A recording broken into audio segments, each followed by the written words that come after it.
Welcome back once again friend हमारे प्यारे से प्लेटफॉर्म पे जिसका नाम है प्रशांत एकेडमी। और दोस्तों मैं आज आपका मिश्रा सर लेके आया हूं फिजिक्स का force and law of motion. दोस्तों इस चैप्टर में हम सीखेंगे कि आखिरकार फोर्स क्या होती है, व्हाट इज फोर्स, फोर्स क्या होती है। ठीक, सेकेंडली हम सीखेंगे कि type of force, type of force क्या है, कितने टाइप की फोर्सेस होती हैं, रिजल्टेंट फोर्स क्या होता है, व्हाट इज रिजल्टेंट फोर्स।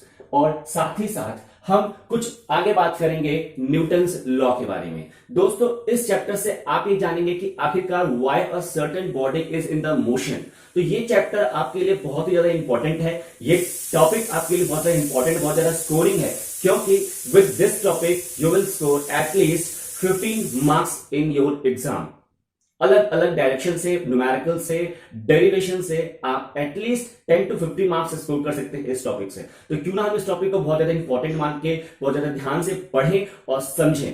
ठीक है फ्रेंड्स, चलिए स्टार्ट करते हैं टॉपिक। और टॉपिक स्टार्ट करने से पहले मेरी आपसे एक रिक्वेस्ट है कि प्लीज जितने भी न्यू लर्नर्स हमारे इस प्लेटफॉर्म पे, सबसे पहले चाहिए सब्सक्रिप्शन बटन को दबाइए और नोटिफिकेशन बेल को प्रेस कीजिए ताकि आपको हर रोज अपडेटेड वीडियोस नोटिफिकेशन सबसे पहले मिले। ठीक है फ्रेंड्स, चलिए स्टार्ट करते हैं। देखिए टॉपिक का नाम है force and law of motion. क्या आपको पता है व्हाट इज फोर्स? बचपन में आप लोगों ने पढ़ा होगा कि when we are trying to push a certain objects which are lying on the ground and when we are trying to pull, pushing and pulling is known as the force. ठीक है, अगर मैं यहां पे लिखूं कि pushing, pushing and pulling action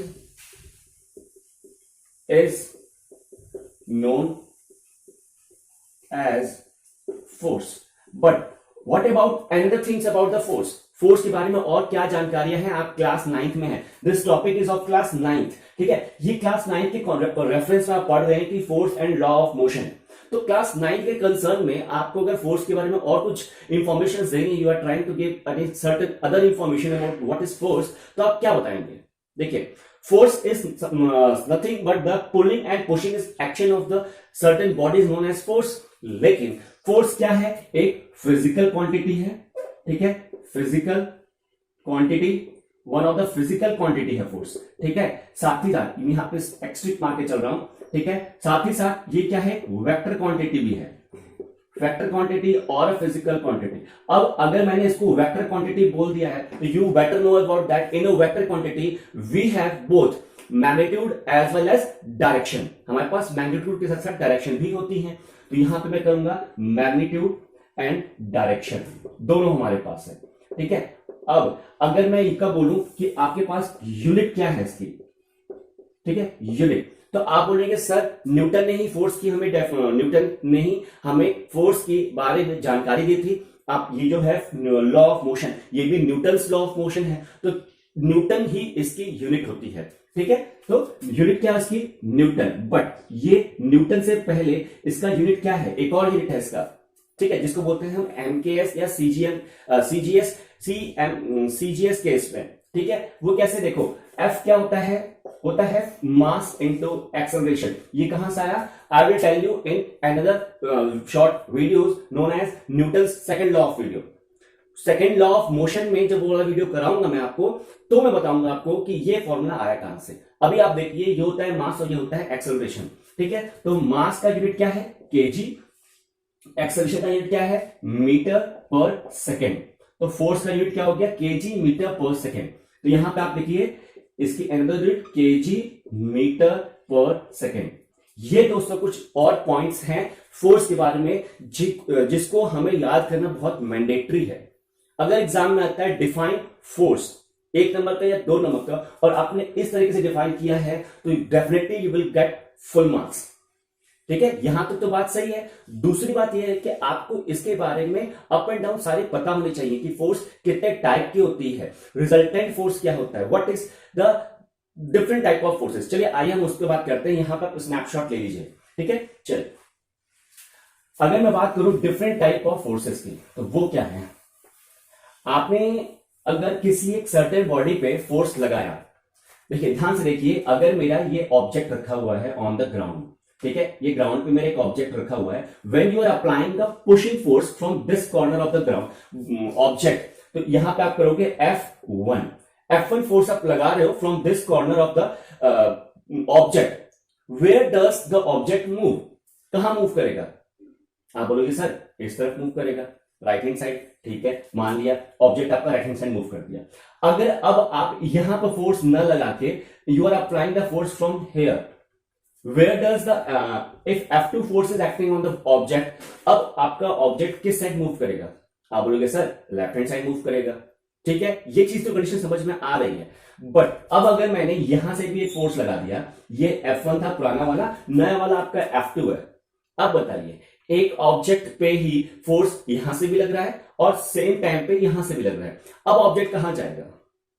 there is a question mark in front of you, है ना? क्वेश्चन मार्क क्रिएट हो गया ना कि अब ऑब्जेक्ट कहां जाएगा। कई बच्चे बोल रहे होंगे कि सर हमारा जो ऑब्जेक्ट है वो इधर ही मूव करेगा, कोई बोलेगा सर हमारा ऑब्जेक्ट यही मूव करेगा। But here is the three condition, तीन कंडीशन हमारे पास है। देखिए, अगर मेरा जो F1 है, यहां पे मान लो यहां पे बहुत बड़ा एक आदमी है वो फोर्स लगा रहा है, और यहां एक छोटा सा आदमी है, लड़का है, वो फोर्स लगा रहा है, तो F1 is greater than F2, ये केस नंबर 1 हो गया। अगर मेरा case number 2, F1 is less than F2, ये छोटा हो गया, बुढ़ा हो गया, बड़ा तो है लेकिन एज बहुत बुढ़ा है, ओल्ड एज है, ये यंग है, तब भी F2 is greater than F1। और थर्ड केस है कि अगर दोनों की एनर्जी लेवल, दोनों का अप्लाइंग अमाउंट ऑफ फोर्स जो है वो सेम है, तो F1 will be equal to F2। ये तीन केसेस हैं। तो मैं जब देख रहा हूं, ऑब्जर्व कर रहा हूं ध्यान से कि अगर F1 बड़ा है F2 से, तो ये जितना भी फोर्स लगा है भी छोटा है, और ये यंग है, सबसे हाइटेड है, सबसे स्ट्रांग है। अगर इसने यहां से फोर्स लगा दिया तो ये बॉडी किस साइड मूव करेगी? राइट हैंड साइड, है ना, राइट साइड मूव करेगी। ठीक है, और अगर ये F2 यहां से ज्यादा है, F1 कम है, तो बॉडी कहां मूव करेगी? लेफ्ट हैंड मूव करेगी।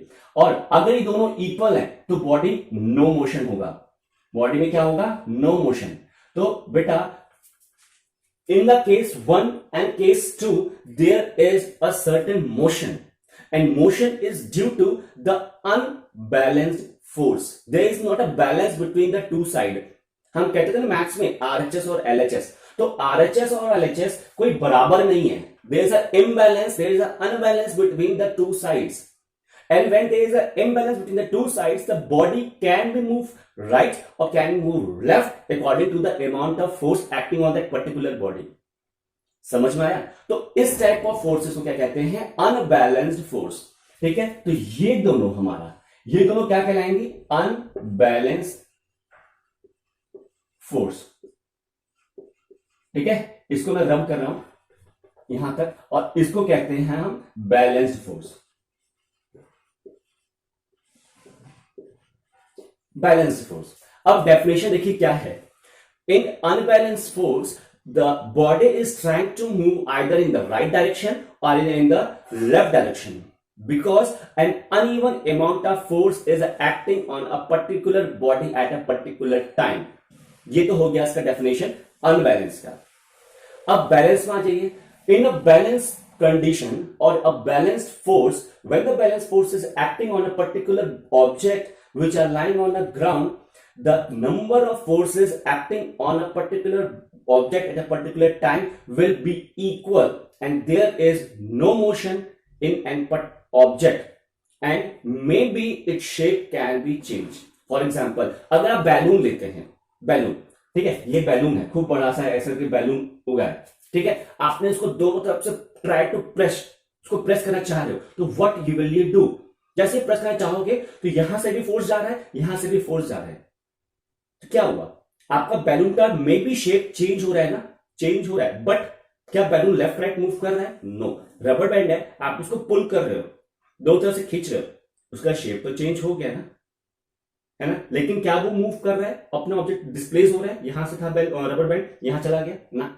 आपका यही है, बस आपको उसकी लेंथ इंक्रीज हो रही है क्योंकि शेप चेंज हो रही है उसकी, तो थिकनेस उसकी और धीरे धीरे डिक्रीज हो रही है, तो शेप में भी चेंज। बट आप कोई सॉलिड चीज ले लो, जैसे ये ले लिया आपने, इसको खींचो खींचो, क्या होगा? शेप चेंज नहीं हो, लेकिन इसके फोर्स एक्ट कर रहे हैं ना, यही है, मे बी चेंज और मे नॉट बी चेंज, ठीक है, but equal amount of force लगाया है इसमें, तो ही ये बैलेंस होगा।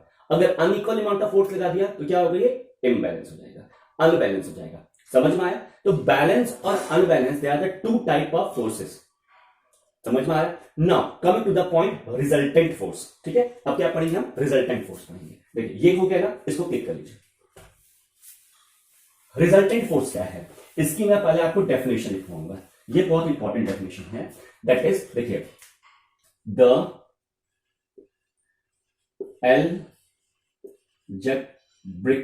algebraic sum of all the force acting on an object at particular time। देखिए क्या बोल रहा है, algebraic sum of all the force acting on an object at particular time. एक ऑब्जेक्ट है आपका ये, फॉर एग्जांपल ये ग्राउंड पे रखा हुआ है, आपने यहां से भी फोर्स लगाया, आपने यहां से भी फोर्स लगाया, ठीक है, आपने यहां से भी फोर्स लगाया। ये मान लो ये F1 है, ये मान लो F2 है, ये मान लो F3 है। There are multiple amount of forces are acting on a particular body at a particular time. Then the sum of all the forces, algebraic sum of all the forces. Why I write the algebraic sum? Why not I write directly the sum? Because there is a sign convention. If you are taking all the pushing force plus sign and all the pulling force negative sign, so you have to mention about the sign also. You have to put a magnitude with a direction also. Vector quantity है ना, बताया था ना direction के साथ, इसीलिए। तो algebraic सम करेंगे तो अगर मैंने सारी पुशिंग फोर्स को पॉजिटिव माना है तो F1 plus F2 plus F3 या ये minus F3 equal to FR, ये होगा रिजल्टिंग फोर्स। ठीक है, इसका यूज आएगा, बट कब आएगा? When we are using, when we are calculating the amount of resultant force, directly numerical पूछेगा तो। ठीक है, समझ में आया?